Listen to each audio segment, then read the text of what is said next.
చిన్న మాట వింటారా? వాటర్లో ఒక చెక్క ముక్కని వేయండి, అది లోపలికి మునిగిపోతుందా, పైనే తేలుతూ ఉంటుంది. అదే వాటర్లో ఒక గొడ్డలిని వేయండి, అది చెక్క ఉంటుంది కదా దానికి కూడా, కానీ కిందకి మునిగిపోతుంది. ఎందుకంటే దానికి రాడ్ లాంటిది ఒకటి ఫిక్స్ చేసి పెడతారు కాబట్టి ఆ బరువుకి దానికి చెక్క ఉన్నా సరే కిందకి మునిగిపోతుంది.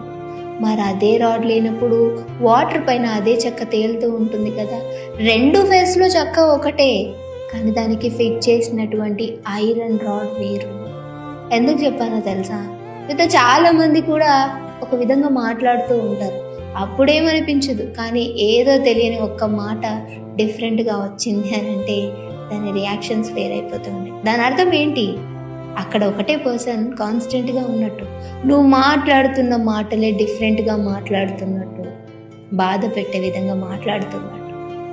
అర్థం చేసుకుని ఆ మాట వదిలేస్తే హ్యాపీగా ఉంటుంది. లేదు అంటే ఆ నీళ్ళల్లో మునిగిపోయినట్టే బంధం కూడా అక్కడితో ఎండ్ అయిపోతుంది. అర్థం చేసుకునే వాళ్ళకి మీకు అర్థమవుతుందా అని అడగచ్చు. అపార్థం చేసుకునే వాళ్ళని మీకు అర్థమవుతుందా అని అడిగితే అర్థమవుతుందంటారా? కామెంట్ చేయండి.